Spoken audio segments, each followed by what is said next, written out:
Welcome to section 9.5, How Genes Are Regulated. Every cell in your body has almost the same DNA, but cells look and act differently because they turn different genes on and off. Gene regulation saves energy, lets cells respond to the environment, and in multicellular organisms enables specialization. Think muscle cells versus neurons. We'll tour how regulation works in bacteria and at multiple layers in eukaryotes.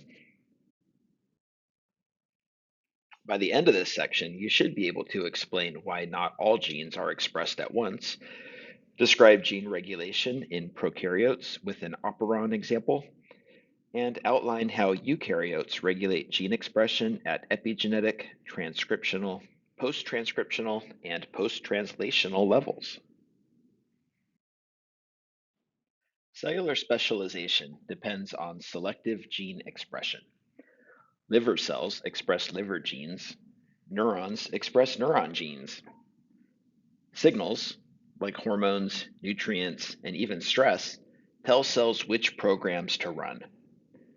Over time, stable chromatin marks help a cell remember its identity, so a skin cell stays a skin cell. Remember the big idea here.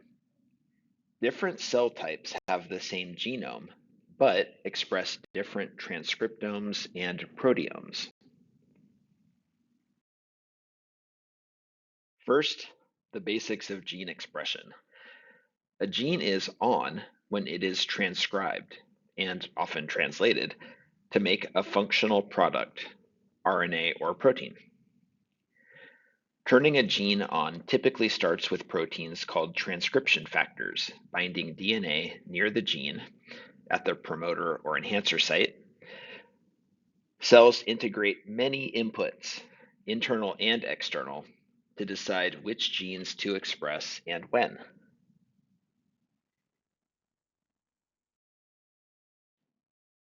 Prokaryotic gene expression is streamlined and fast.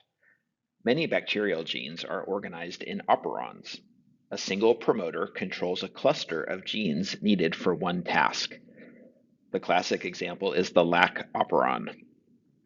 When lactose is absent, a repressor blocks transcription. When lactose is present, it binds the repressor, lifting the block so the cell can make lactose use enzymes. The beauty of this system is that it is both efficient and responsive. Bacteria turn genes on only when the resource they need is available.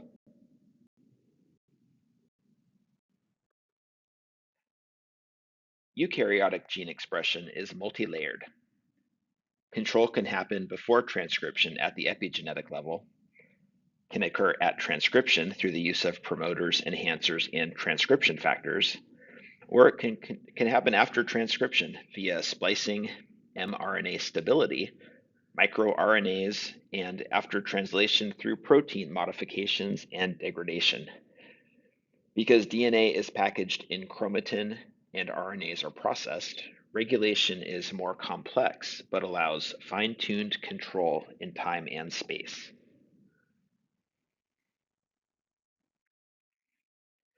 Epigenetic regulation changes gene access without changing DNA sequence.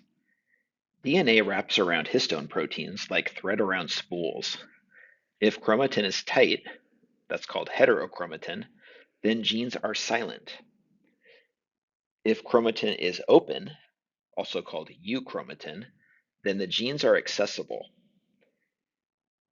Histone acetylation generally opens chromatin. DNA methylation often silences genes. These marks help lock in cell identity, yet remain reversible so cells can adapt.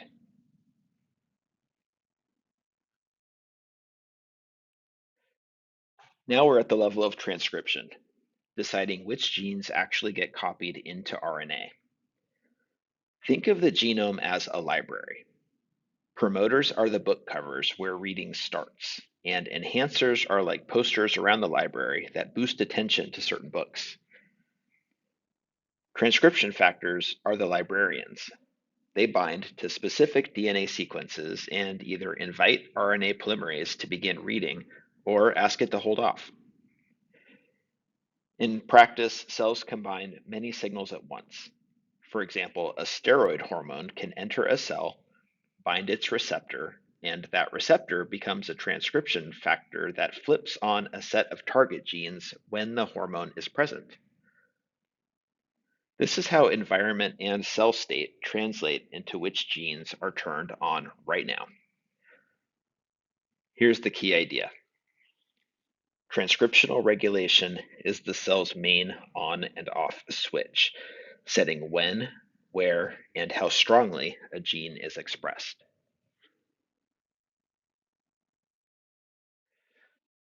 Even after a gene is transcribed, the cell still edits and manages the RNA before it's used.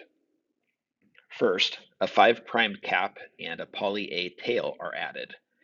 These act like protective end caps that help the RNA leave the nucleus and survive long enough to be translated.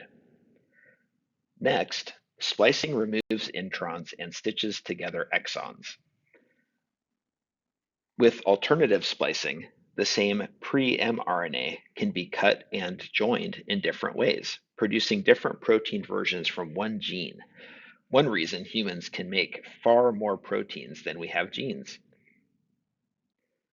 Finally, the cell controls mRNA stability and translation. Some messages are quickly degraded, others can last a long time. MicroRNAs can pair with an mRNA to block translation or mark it for decay. Together, these controls fine-tune how much protein actually gets made, like adjusting the volume knob after you've already chosen the song.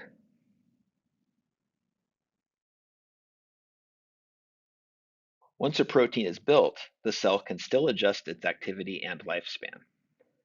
Common modifications include phosphorylation, which can switch proteins on or off within seconds, great for quick responses to signals like adrenaline. Some proteins are made as inactive precursors and then are cleaved to activate them. One classic example is proinsulin converting to insulin.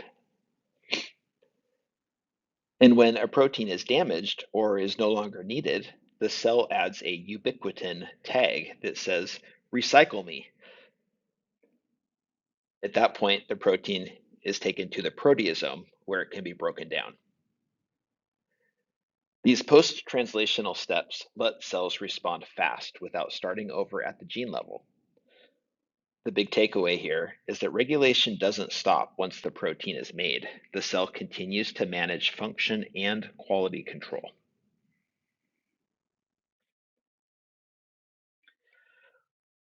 Let's wrap this up. Prokaryotes often use operons to turn pathways on only when needed, simple and efficient. In contrast, eukaryotes regulate at many points. Epigenetic marks and chromatin packing control access to DNA. Transcriptional switches decide which genes are copied into RNA and how strongly. Post-transcriptional steps, like capping, tailing, splicing, and even microRNAs, shape which RNAs get to the ribosome and for how long. Post-translational modifications and degradation tune protein activity and lifespan. Remember, same genome, but different outcomes. By layering these controls, cells save energy, respond to signals, and specialize into the many cell types that make up a complex organism.